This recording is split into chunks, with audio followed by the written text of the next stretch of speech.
Yang mengerikan itu ketika kita mendapatkan musibah, bala, kita masih hobi maksiat itu, Pak. Masih hobi membangkang, masih hobi durhaka, itu yang mengerikan, Pak. Itu yang kata An-Nu'man ibnu Bashir, dikatakan innal halakah kullal halakah anta'amala sayyi'at fi zamanil bala. Kebinasaan di atas kebinasaan, engkau masih saja hobi melakukan keburukan saat bala terjadi, saat musibah menghampiri.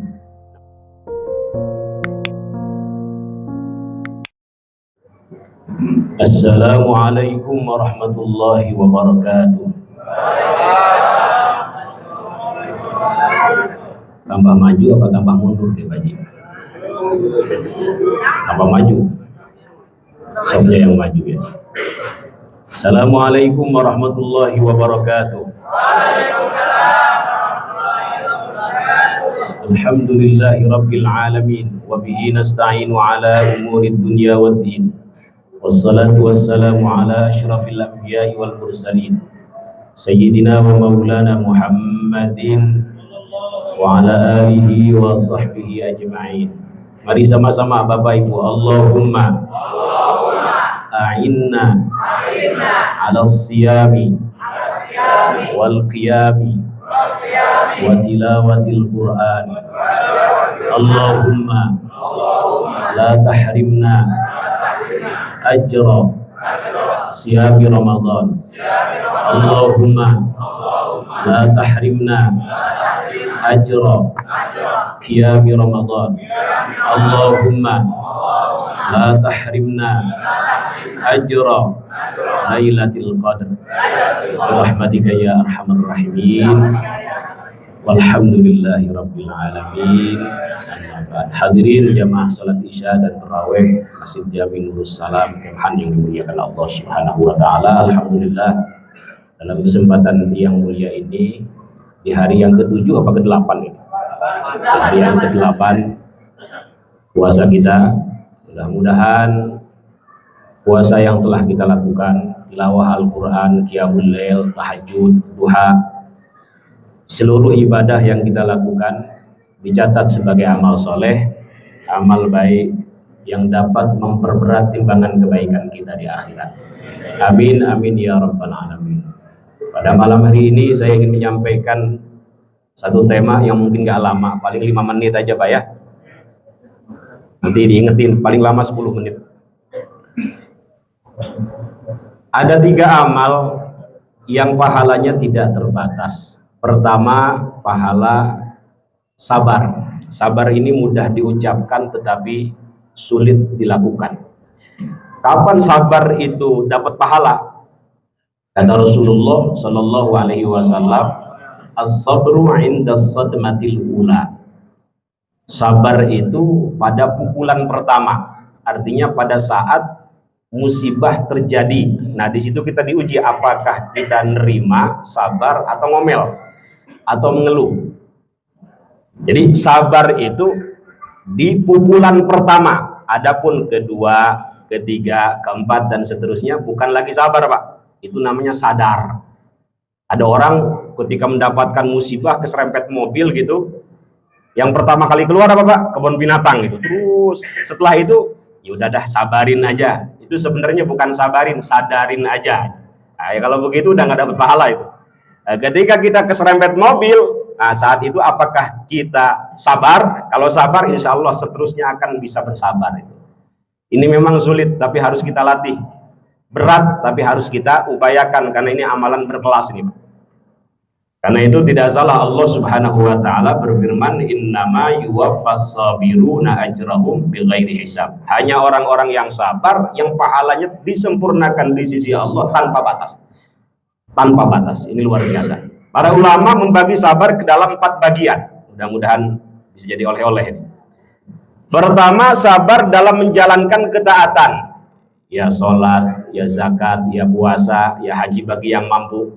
Bapak baca Al-Quran setiap hari 5 juz misalnya. Ramadan ini bisa hatam berkali-kali. Sabar menjalankan perintah Allah, menjalankan ketaatan di jalannya.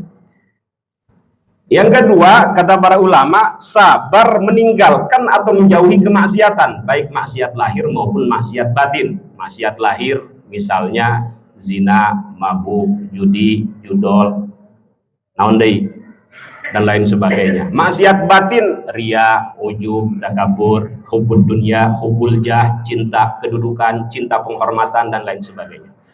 Kalau kita bisa menghindari dosa ini baik lahir maupun batin, sabar meninggalkannya, mudkhalan karima, dalam Al-Qur'an tempatnya di surga. Mudah-mudahan kita berada di dalamnya, Pak ya. Yang ketiga, singkat aja, sabar ketika mendapatkan musibah. Apa Bu? Sabar ketika mendapatkan musibah. Kalau tidak sabar, musibah tetap terjadi, pahala tidak kita dapat. Tapi kalau sabar, musibah tetap terjadi, pahala insya Allah kita dapat. Ini pernah terjadi kepada Sayyidah Ummu Salamah radhiyallahu anha, Ummul Mukminin. Saat itu suami pertama beliau meninggal di medan perang, syahid, Pak. Kemudian Rasul melihat, karena mungkin cinta pertama ya, sedih, prihatin begitu. Rasulullah Shallallahu Alaihi Wasallam memberikan semangat, jangan putus asa, tetap semangat, baca doa ini. Beliau memberikan satu doa, satu ijazah yang kemudian dibaca oleh beliau. Bapak boleh baca doa ini, Allahumma ajirni fi musibati wa akhlif li khairam minha. Ya Allah, berilah pahala dalam musibahku ini dan berilah ganti yang terbaik. Doa ini dibaca oleh Sayyidah Ummu Salamah, dikabulkan doa beliau, menikahlah beliau dengan orang paling mulia, paling istimewa, paling terbaik, lebih baik daripada sebelumnya, bahkan terbaik dunia akhirat, Sayyidul Anbiya wal Mursalin, baginda Nabi besar Muhammad sallallahu alaihi wasallam. Menjadilah beliau Ummul Mukminin yang setelahnya nggak boleh dinikahin lagi. Karena Ummul Mukminin makom paling tinggi, bagian daripada ibunya orang-orang yang beriman. Ini sabar ketika mendapatkan apa Pak? Musibah. Yang mengerikan itu ketika kita mendapatkan musibah, bala, kita masih hobi maksiat itu Pak. Masih hobi membangkang, masih hobi durhaka, itu yang mengerikan Pak. Itu yang kata An-Nu'man Ibnu Bashir, dikatakan innal halakah kullal halakah an ta'mala sayyi'at fi zamanil bala. Kebinasaan di atas kebinasaan, engkau masih saja hobi melakukan keburukan saat bala terjadi, saat musibah menghampiri. Na'udzubillah tsumma na'udzubillah. Yang keempat, singkat saja, sabar ketika mendapatkan atau menerima qada dan qadarnya Allah Subhanahu wa taala, baik dan buruknya. Yang harus kita lakukan apa? Yang harus kita lakukan adalah terus berupaya memperbanyak amal soleh, membuat takdir yang baik, menjauhi amal salah, menjauhi takdir-takdir yang tidak baik. Mudah-mudahan dari situ kita berharap akhir hayat kita, takdir kita di akhir hayat itu adalah dalam keadaan melakukan kebaikan. Ini yang pertama. Yang kedua, pahala yang amalan yang pahalanya tidak terbatas adalah memaafkan. Ini sama, mudah diucapkan, sering kita dengar, tapi sulit dilakukan. Saya sering mengatakan di mana-mana, Bapak Ibu boleh membalas keburukan asal setimpal Pak ya. Dipukul sekali boleh balas sekali. Cuma kebanyakan dari kita dipukul sekali pengen balasnya 2 kali Pak ya. Nah yang kedua itu yang nggak boleh. Ini yang disebut dengan qisas. Dalam Al-Quran diberikan legalitas Bapak, wa jazaa'u sayyi'atin sayyi'atum mithluha, boleh. Cuma di atas itu semua ada kemuliaan, terusan ayatnya, faman afa wa aslaha fa ajruhu 'ala Allah. Siapa yang memaafkan dan berlaku baik, dia mampu balas pada saat itu, tapi dia nggak balas, dia pilih memaafkan, fa ajruhu 'ala Allah, maka pahalanya di sisi Allah tanpa batas. Ini yang kedua. Ya susah tapi kita latih Pak ya. Yang terakhir, amalan yang pahalanya tidak terbatas adalah puasa. Mudah-mudahan puasa kita nih selama 7 hari 8 hari ini optimal Pak ya, maksimal, bisa menjadi pemberat nanti di akhirat.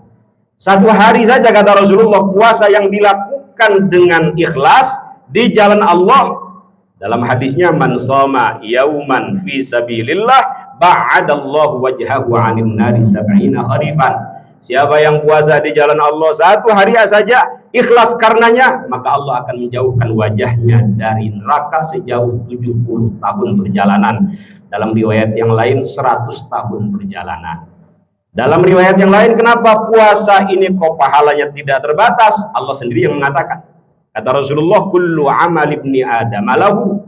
Setiap amalan anak Adam ini baginya, illa siyam, kecuali puasa. Atau dalam riwayat yang lain, kullu amal ibni Adam, setiap amalan anak Adam ini yudha'af, dilipat gandakan pahalanya. Satu kebaikan dilipat gandakan 10 kebaikan, bahkan sampai 700 kebaikan. Illa saum, kecuali amalan puasa. Kata Allah, fa innahu li, puasa itu milikku, untukku, karenaku, wa ana ajzi bihi, dan aku sendiri yang akan membalasnya. Mudah-mudahan 3 amalan ini bisa kita lakukan dengan maksimal, sehingga kita berharap akhir hayat kita dalam keadaan baik, husnul khotimah. Amin amin ya rabbal alamin. Assalamualaikum warahmatullahi wabarakatuh.